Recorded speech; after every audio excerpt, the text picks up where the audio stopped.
Hello students, welcome to my YouTube channel UV learn. आज हम class 8 science का chapter number 3 जो है सिंथेटिक फाइबर्स एंड प्लास्टिक्स, इसकी एक्सरसाइज के क्वेश्चन आंसर्स करने वाले हैं। तो चलिए जल्दी से स्टार्ट करते हैं क्वेश्चन आंसर्स। यहाँ फर्स्ट क्वेश्चन है, explain why some fibres are called synthetic. कुछ फाइबर्स होते हैं उन्हें हम सिंथेटिक फाइबर्स क्यों कहते हैं, आपको ये बताना है। आंसर इस तरह से बनेगा, some fibres are made by human beings so these are called synthetic और मैन मेड फाइबर्स। तो फाइबर्स जो होते हैं, रेशे, धागे, वो सारे नेचुरल नहीं होते हैं, कुछ इंसानों के बनाए हुए हैं, फैक्ट्रीज में बनते हैं, केमिकल से बनते हैं, तो उन्हें हम सिंथेटिक कहते हैं। सिंथेटिक यानी कि मैन मेड, इंसान का बनाया हुआ। सेकंड क्वेश्चन है, mark tick the correct answer. यहाँ पर आपको टिक करना है करेक्ट आंसर। क्वेश्चन है, rayon is different from synthetic fibres because it has a silk like appearance, it is obtained from wood pulp, its fibers can also be woven like those of natural fibers।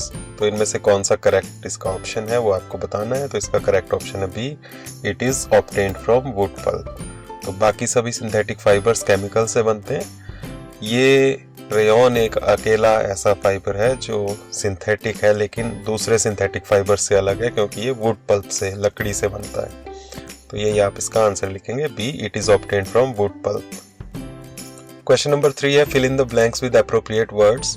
यहाँ पर blanks को fill करना है। A part है, synthetic fibres are also called dash और dash fibres. Synthetic fibres को और क्या क्या कहा जाता है, तो यहाँ पर आएगा मैन मेड और आर्टिफिशियल फाइबर्स। तो सिंथेटिक फाइबर्स को मैन मेड फाइबर्स या आर्टिफिशियल फाइबर्स भी कहा जाता है। B, synthetic fibres are synthesised from raw material called dash.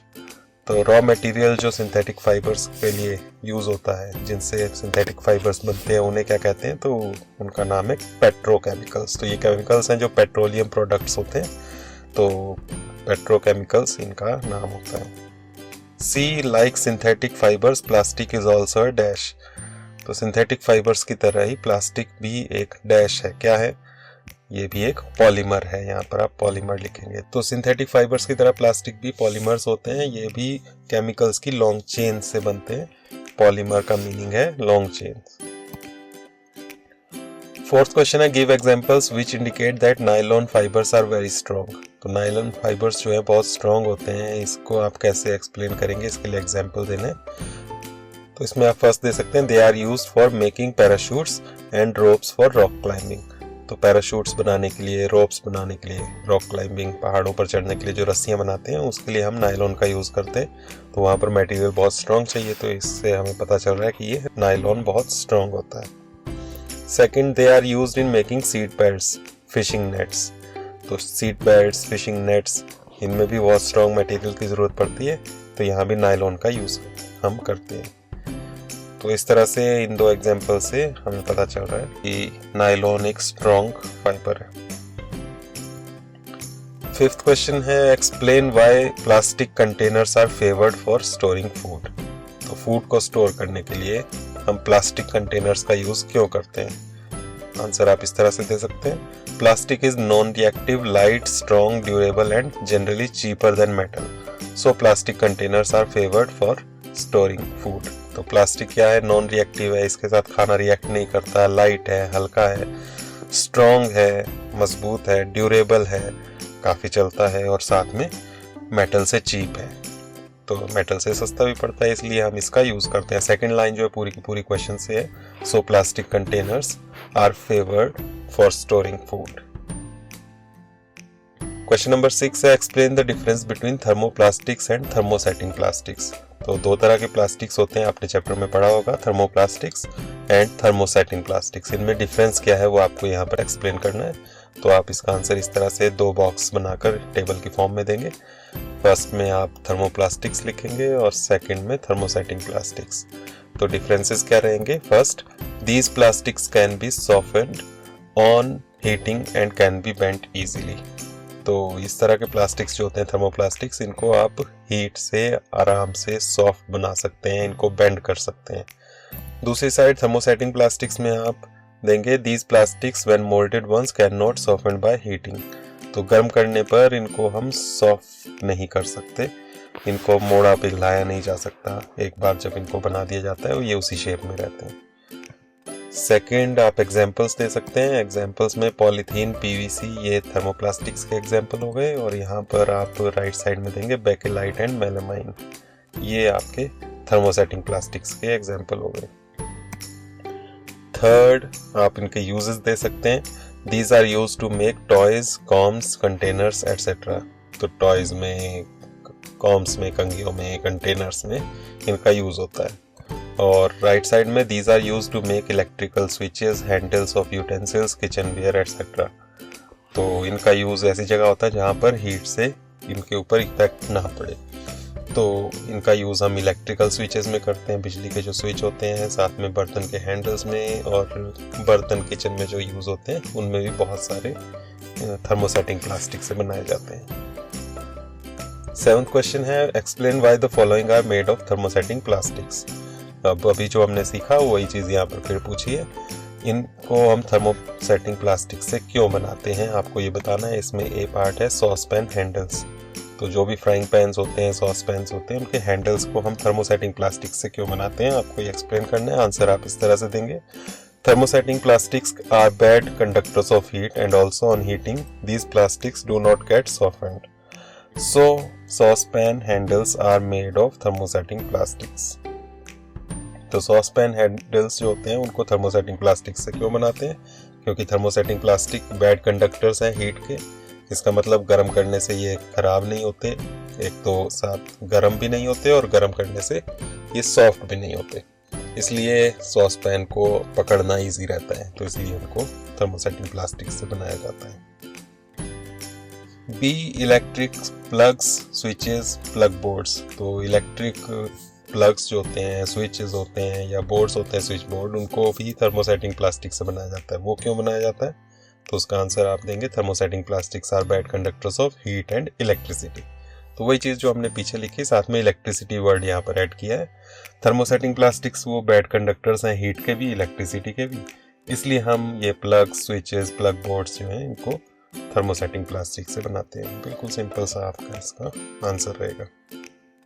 तो गर्म भी नहीं होते हैं ये आसानी से, ना ही इसमें इलेक्ट्रिसिटी पास होती है, तो करंट लगने का भी खतरा नहीं रहता।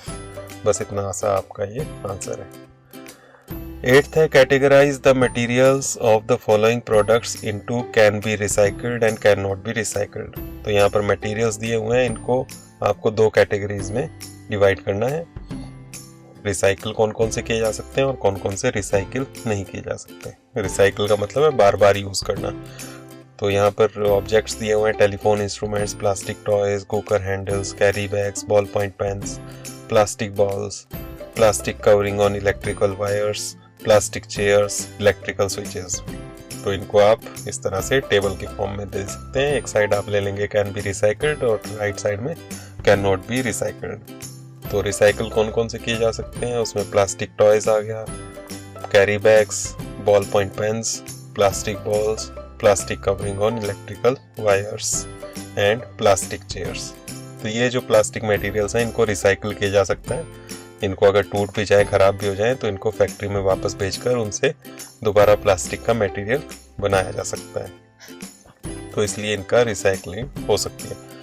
और राइट साइड में आप देंगे जो जो रिसाइकिल नहीं हो सकते, उसमें telephone instruments, cooker handles, electrical switches. ये ऑब्जेक्ट्स थर्मोसेटिंग प्लास्टिक से बनते हैं ज़्यादातर, और इसलिए इनको रिसाइकिल नहीं किया जा सकता क्योंकि गर्म करने से ये पिघलाए नहीं जा सकते, इसलिए इनसे दोबारा हम चीज़ें नहीं बना सकते। तो इस तरह से आपका ये आंसर बनेगा। क्वेश्चन नंबर 9 है Rana wants to buy shirts for summer, should he buy cotton shirts और shirt made from synthetic material, advise Rana giving your reason. तो राना को शर्ट्स खरीदनी है गर्मियों के लिए, वो कॉटन की शर्ट्स ले या सिंथेटिक मटेरियल की, उसके लिए आपको एडवाइस करना है। तो यहाँ पर आपने उसकी प्रॉपर्टी याद रखनी है कि कॉटन और सिंथेटिक में डिफरेंस क्या है, वही हम यहाँ पर देंगे। Rana should buy cotton shirts because cotton is a good absorber of water, so it will absorb the sweat and keep his body cool. तो जो कॉटन शर्ट्स होती हैं, कॉटन ऐसा मटेरियल है जो वाटर को अच्छे से एब्जॉर्ब करता है, अच्छे से एब्जॉर्ब करता है, इसलिए गर्मियों में जो स्वेट आएगा, पसीना आएगा, उसको अच्छे से ये एब्जॉर्ब करके एटमॉस्फेयर में रिलीज कर देगा, जिससे बॉडी उसकी ठंडी रहेगी। तो इसलिए कॉटन शर्ट्स अच्छी रहेंगी। सिंथेटिक मटेरियल में ये प्रॉपर्टी नहीं होती, वो वाटर को अच्छे से एब्जॉर्ब नहीं कर पाते, इसलिए पसीना ज़्यादा आता है, गर्मी ज़्यादा लगती है। क्वेश्चन नंबर 10 है give examples to show that plastics are non corrosive in nature. तो प्लास्टिक में जंग नहीं लगता, वो खराब नहीं होते, इसके एग्जांपल्स देने हैं, ये नॉन कोरोसिव है। तो आप आंसर इस तरह से दे सकते हैं। First, plastic containers do not react with items stored in it. तो प्लास्टिक कंटेनर्स जो है उनमें कुछ भी सामान रखें तो उसके साथ रिएक्ट नहीं करते हैं, इससे पता चलता है कि ये नॉन कोरोसिव है। और क्या एग्जांपल दे सकते हैं, they do not get rusted when exposed to moisture and air.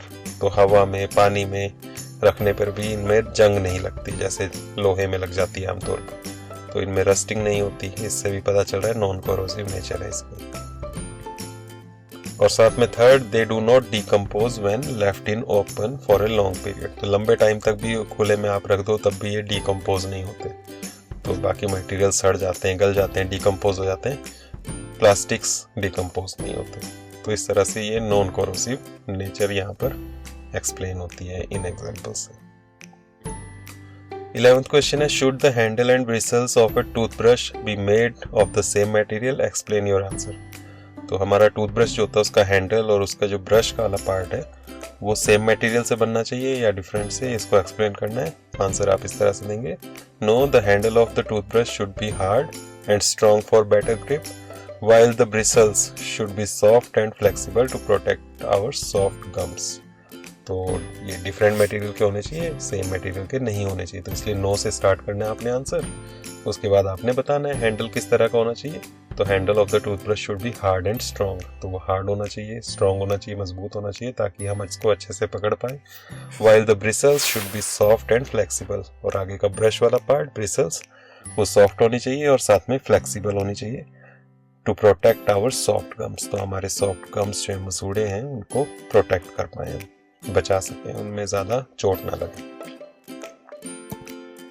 Next question है avoid plastics as far as possible, comment on this advice.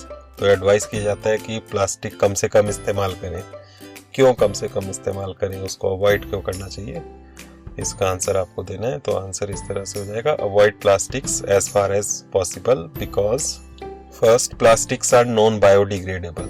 तो प्लास्टिक्स बायोडिग्रेडेबल नहीं होते, ये सड़ते गलते नहीं है खुले में रखने पर, तो इसलिए ये चारों तरफ कचरा बहुत ज़्यादा फैलाते हैं, तो इस वजह से हमें इनको अवॉइड करना चाहिए। Second, once introduced into the environment they cause pollution.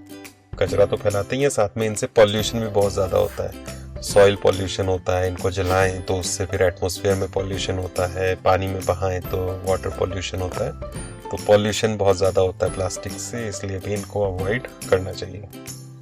Third, if burn they release poisonous gases.